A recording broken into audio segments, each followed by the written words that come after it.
1,500,000 دلاری از هر حاجی ساک کن. آفرین. 10 میلیارد دلار. 10 میلیارد دلار. آفرین عربستان جان. دینت را به نادانها، نفتت را به داناها بفروش. معیشت کو در کراچی پول بیار، سری رقصنده بینداز. بهترین سرین ها رم شبانه در آغوش بگیر. شترهایت هم شاشهایش را می نوشن. قربانشم 3.5 لک آجی از افغانستان رفته. مال موزی خوراک غازی. چی رقم مال موزی خوراک غازی؟ آجی جان چی کرده؟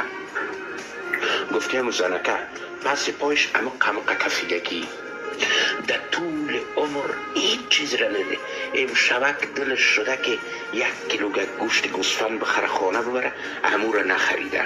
امو را تف کده و درون بکس مانده. یک روزه که دلش شده که 1-2 دانه کلچگک بخره، امو را نخریده. تف کده و درون بیادر گل بکس انداخته. تمامش جمع کده. امروز در آخر روزهای مرگ خود میبره میتش به آقای بن سلمان و جناب بن سلمان یکی از شهرهای علمی تخیلی را می سازه. جناب بن سلمان اون دخترک زیبا را برای مدل بودن عربستان سعودی با بیرق لا اله الا الله محمد رسول الله روانه کارهای مدلینگ میکنه. نوش جانت آقای بن سلمان.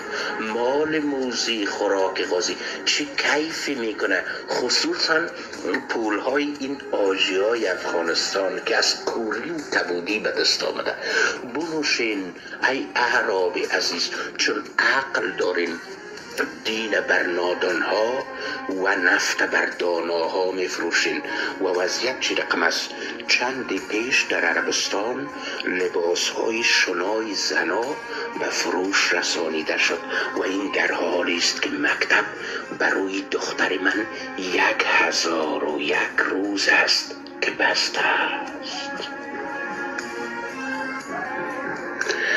جانم استی بن سلمان. اون شهرک که جور شد بهترین دختران، بهترین شراب ها و کباب ها در اختیارتان خواهند بود و تنها از این دین افراطیتش برای من و تو ماند و بس.